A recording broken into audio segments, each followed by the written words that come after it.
Money doesn't just come from one place. It drips, trickles, flows, and floods into our lives in different ways.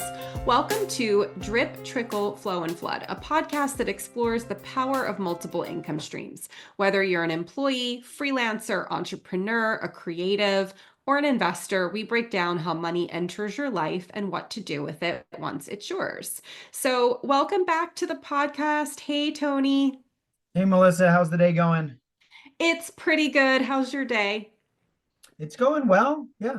Good. Nothing too exciting. Got my daughter off to school and got a morning workout in. All good Nice. things. Like my dog, I know wants me to take her outside. And as I'm looking out my window, it is not currently raining, which is rare for March in the Pacific Northwest. So hopefully I'll get the dog out for a walk.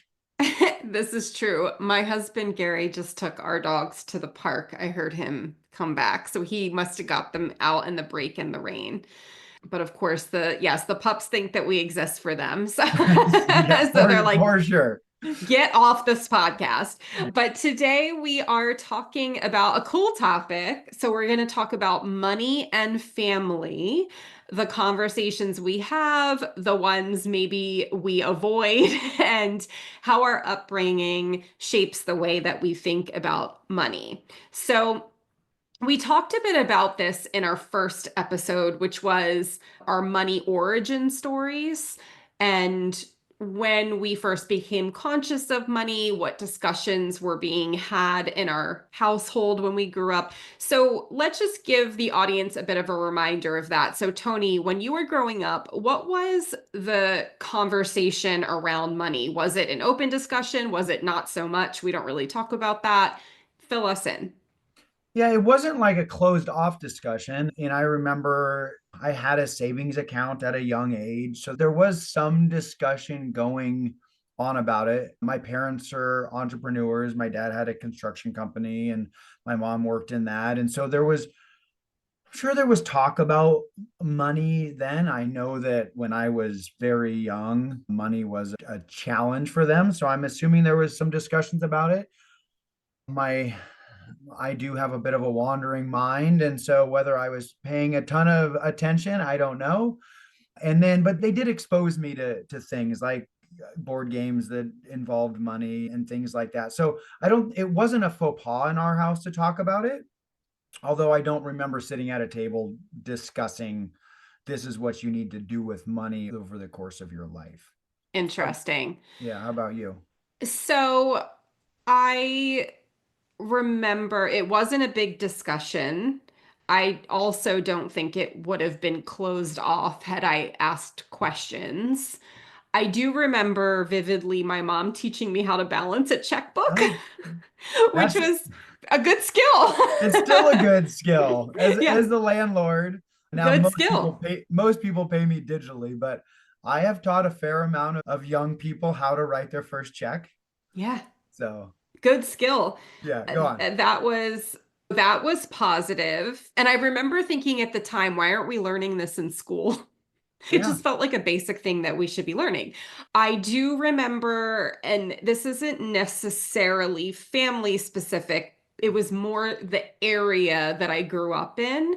There was more of a scarcity mindset than an abundant mindset. A lot of this is what we have, and this is all we have. The paycheck comes in. This is divvied up. So it was a lot more about that. I don't remember much talk about investing or building wealth. Definitely no entrepreneurial talk. I did not grow up in a family of entrepreneurs. It was blue collar W-2 family. And I don't remember really any talk about additional revenue streams other than you could get a part-time job if you wanted to bring in some money. So that was essentially the area that I grew up in. So let's fast forward to today. We're both adults. We both have our own businesses or multiple businesses in some cases and have built wealth in different ways. And so, Tony, you're in business with, or you've bought a business from your family. I'll let you go into that. But do you have conversations about money with your family now as an adult? Yeah. So I would say the real shift for me when I so my parents, My dad's a contractor. Contractors tend to buy rental houses because that's what they can do. So I didn't know hardly anything about the stock market when I was in my early 20s, or I guess probably my late teens. My dad said, "You better buy a house because that's what we understand." And at a similar time, I had heard on the radio that me playing in the stock market was like me playing one on one with Michael Jordan or something, right? And so I go, I better not do the stock market because I don't know how to do that, but I know how a house goes together. So that's what got me into that. That was a very good piece of advice that my dad gave me, although he didn't tell me what to do or how to do it, just that it should be done. But I had seen a little bit of, I remember going into a rental house. He had bought a house that he rented it out, and then he had converted the garage into the first office for the company on this same property. And so they had dipped their toes into the real estate market. And at a pretty young age, I transitioned from being out in the field working construction. I graduated from college. I moved into the office, started managing the few rentals that they had.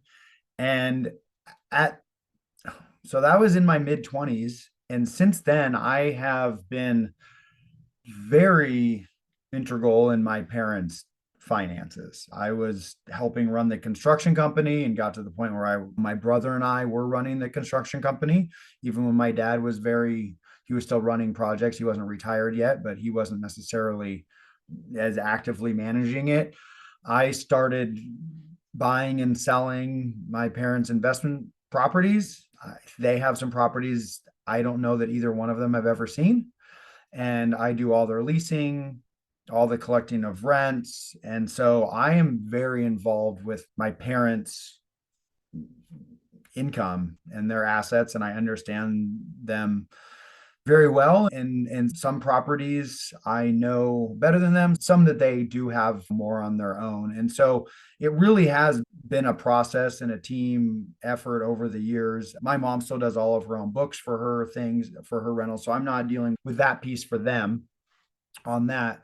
So it's very intertwined. And I would say that candidly, working with family that closely it has its pros and cons. I'm sure they would agree also. Running a company together, having investment properties. I don't own any with my parents, although just the management aspect, there's a lot of interaction there. I do own some investment properties with my brother. Lindsay and I own some with my brother. And so you'll say things to your family that you won't say to anybody else, and you'll talk to your family differently than you'll talk to anybody else. It is interesting.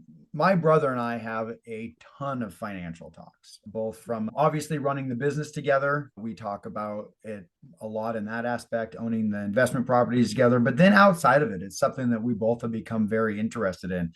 He recently started buying T-bills, and I Oh, don't us too.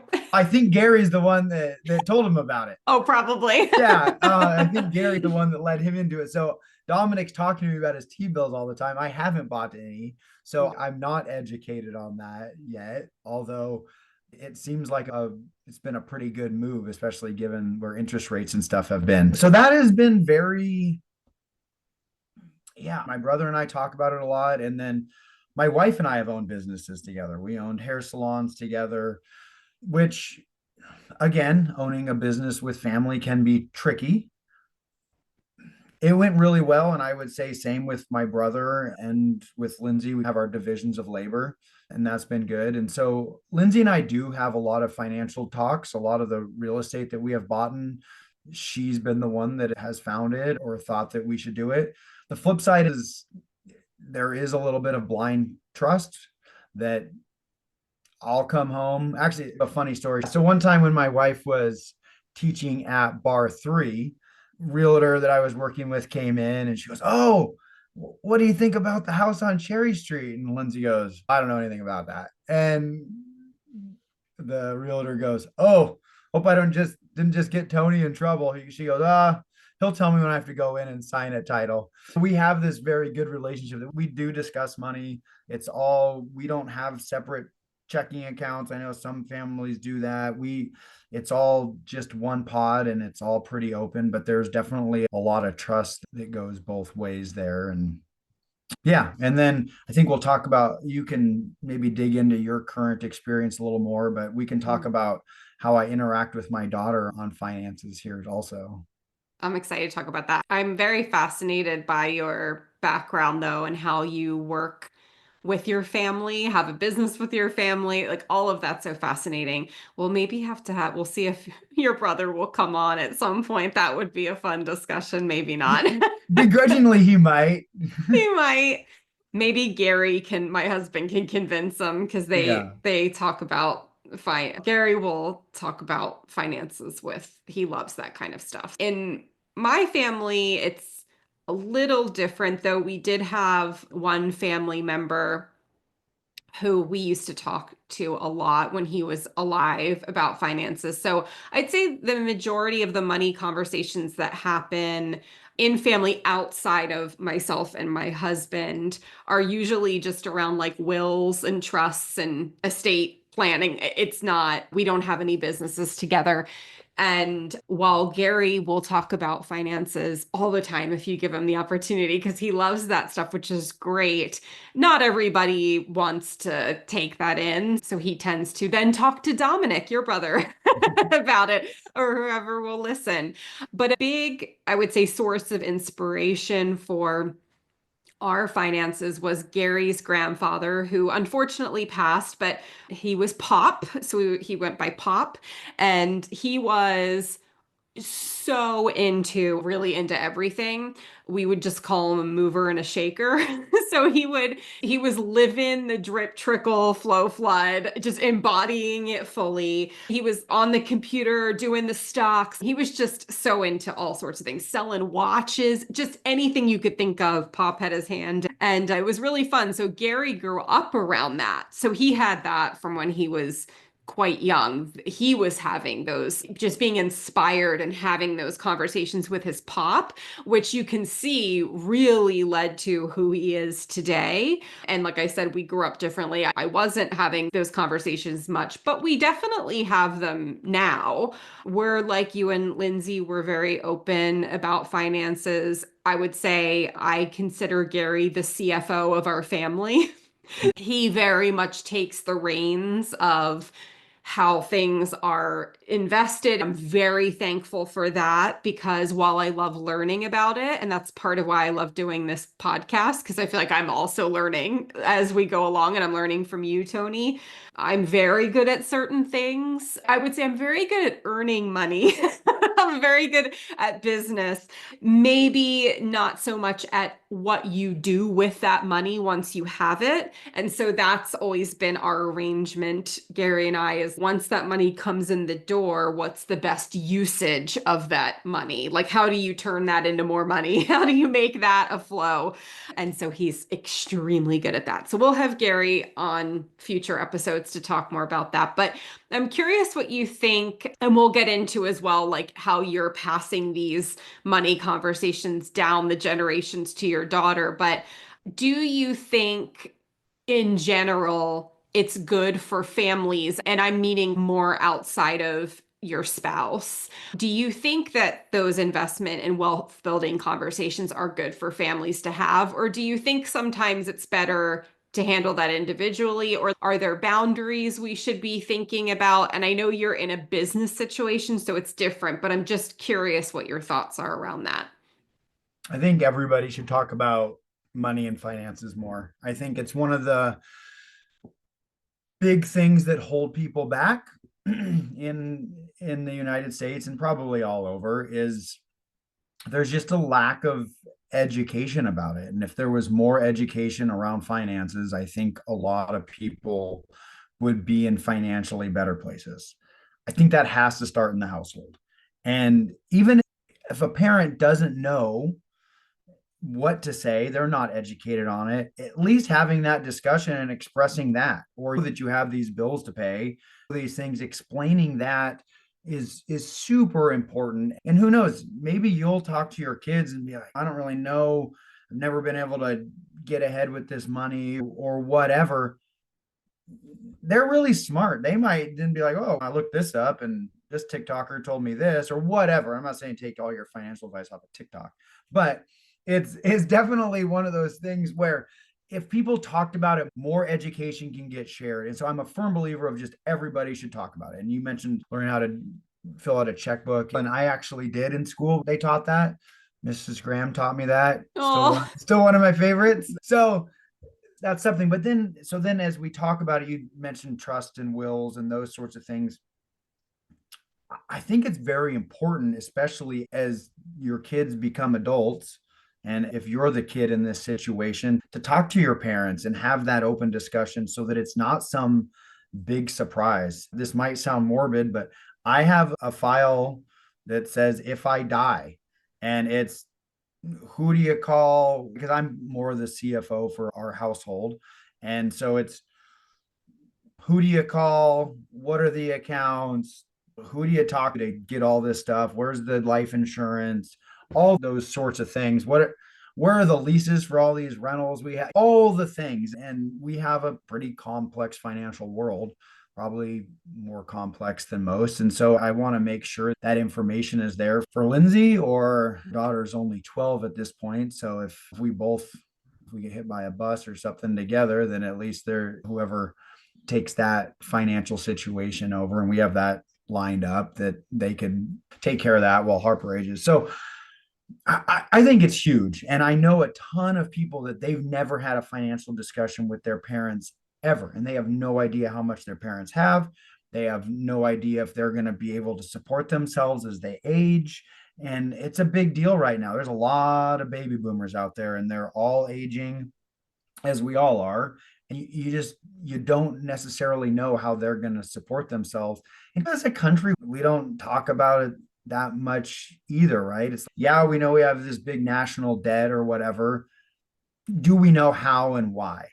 It's same down to the individual level, right? Is so and so carrying a bunch of debt? I think I'm inheriting their house. Maybe they don't own their house. Maybe the bank owns their house. And there yes. is all these things that should be discussed. And I think that if it was, and you don't have to share necessarily specific details about how much you earn or where you invested or where all your trickles are or your flows or whatever, but at least having a broad understanding and even just having general discussions about finances, I think it's really healthy and just a great way for people to learn. And I end up having a lot of them. I get asked a lot of questions, I give a lot of advice, but I'm also very inquisitive. Firefighters just blows my mind. Their schedule, their pension, how they get paid. I'm always picking their brain about because I'm self employed and essentially always have been. I have some W-2 stuff out there, but I don't have a pension. I don't have a 401k and any of those Mhm. things. So I'm very curious about that. And I hope I don't cross a line when I ask people about those things, but I am curious. And I think that it's even more important amongst a family. People talk a lot about generational wealth. And if those discussions aren't happening and that process isn't being fostered, then it is tough for that generational wealth to ever grow, or even one that does grow to not disappear. So yeah, I think it's one of the most important things that people can be talking about. And financial socioeconomic status is such a big thing.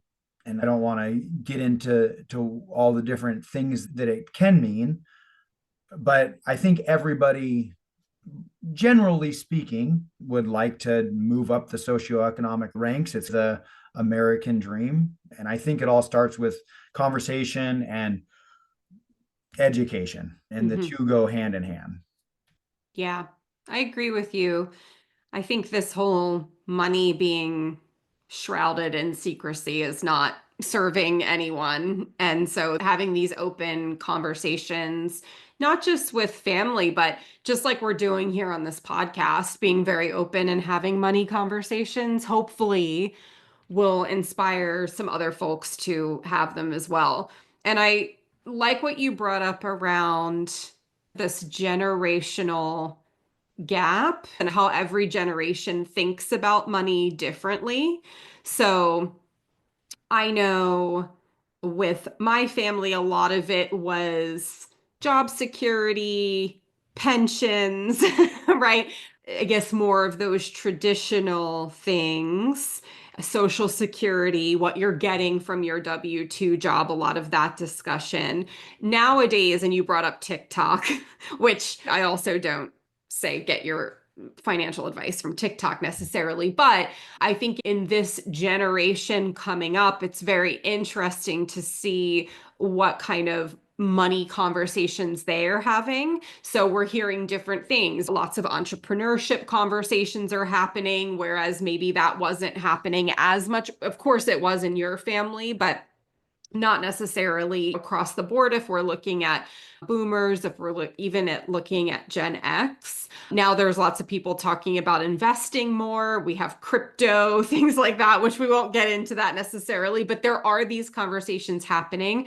There are even conversations happening around, is renting better than buying? There are all sorts of different ways that people are talking about money, bringing in money. And I think that's interesting. And one thing that comes up a lot is this gap, this generational gap, and how you're thinking about money, and then having to justify or explain those financial choices to your family. So, have you ever experienced that?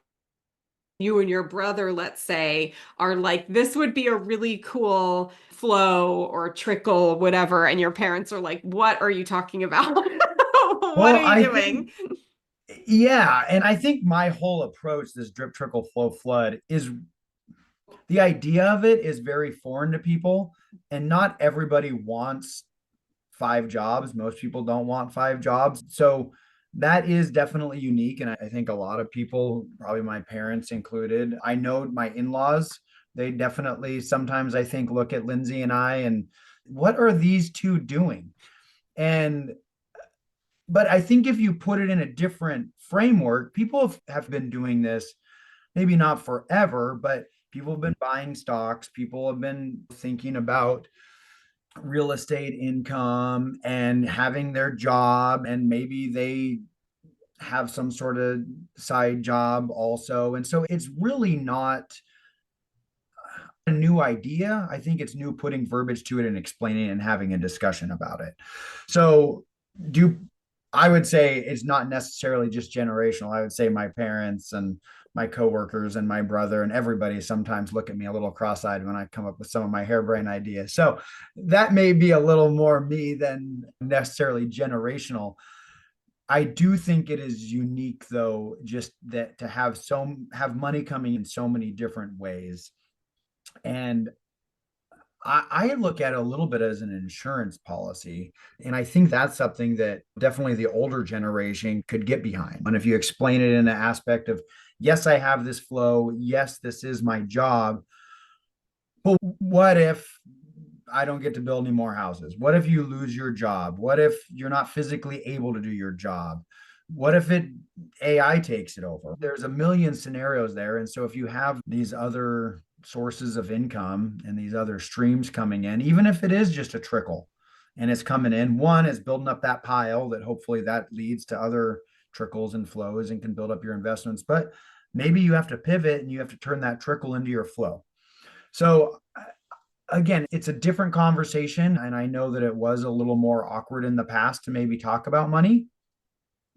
I think that if you have it in the right way, it can be a comfortable situation. And I've had it, I probably have, I don't know. I guess I don't know what other conversations people are having. I think I have it probably more than some other people. Yeah, the younger generation, I would like to dig into it. And I think it'd be great to hear from our audience. What conversations do they want us to have on this podcast? The rent to own versus conversation with housing. I would love to dig into that. I bet. I have my opinion on it, and I also would be happy to break down some math behind it. I have some Hmm. whole philosophies around renting versus buying, and the listeners may be surprised at what my stance is on it. Well, So, now we definitely have to do yeah, it. so we'll just leave that out there and we'll have that discussion We'll later. definitely have to do it. I love that the way you framed this, though, the drip, trickle, flow, and flood as an insurance policy. I think that's really a great way to think about it and a great way to sell it up the chain. Not that we need to sell it up to the previous generation necessarily, but I do hear from a lot of folks, particularly in the entrepreneurial space, who will hire me for coaching or publicity or whatever, who, or in the creative space, for example, people pursuing creative careers like becoming an author, screenwriter, where they get a lot of heat from the previous generation as they're not being responsible, right? You need to go get a job, you need to be more realistic.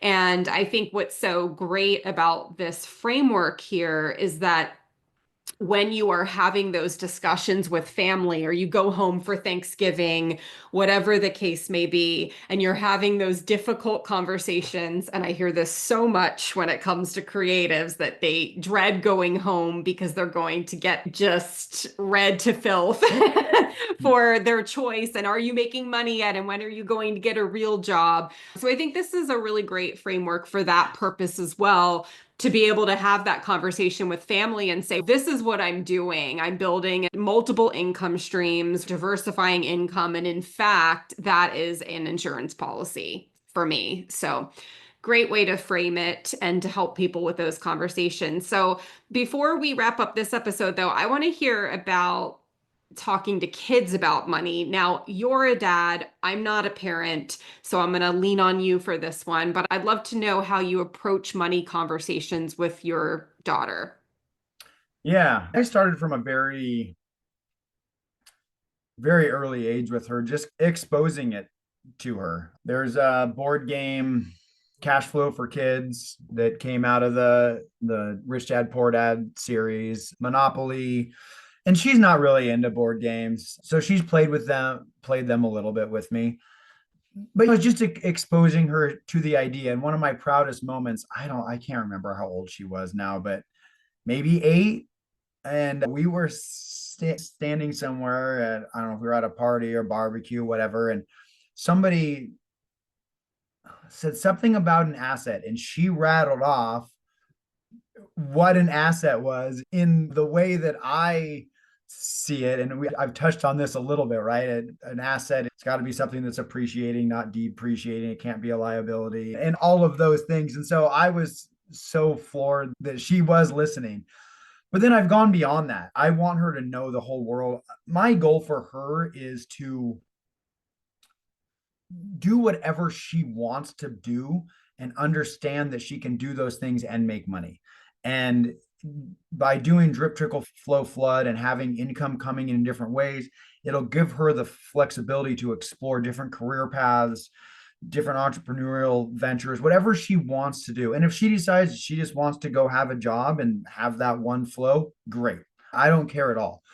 But I want to let her know that's out there. So I've had her, she'll enter garbage bills into QuickBooks for me for our That's rentals. awesome. And I grew up rolling up coin. I would collect it on the ground and when I had a big enough pile. And so I've got a piggy bank that I've had since I was a kid that I put money into. And when it fills up, we roll it up together and we go to the bank together. And anytime she opens up a checking account or a CD, she sits there across from the banker and she has the discussion with them.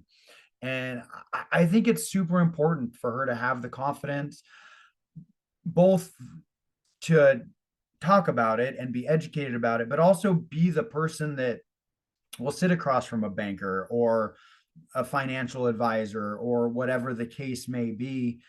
And so I'm trying to expose her all of it. And so my dad, when he retired, he started turning bowls. He's a contractor now. He's taking chunks of wood and turn them into a bowl. And he has bowls coming out of his ears. He's trying to give them away to everybody, and they're really cool.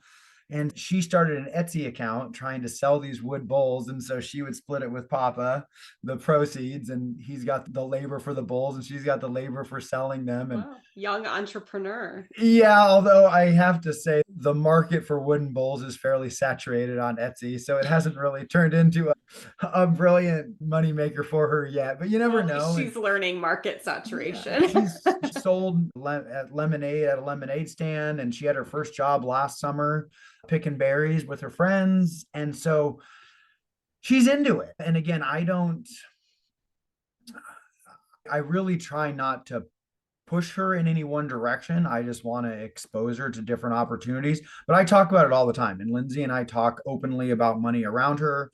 I talk about business, rentals, investing. I've shown her my Robinhood app. I've let her play around on it. Whatever it is, I wish that I would have known more at a younger age. And one, you've got to be around people that understand it to learn it. You've got to have that conversation. And two, there's you got to have the opportunities. There wasn't Robinhood, there wasn't YouTube, there wasn't any of these things to learn from. Now kids can have their masters in finance before they're out of high school. Not maybe not literally, but figured by all the other educational pieces. So Mm.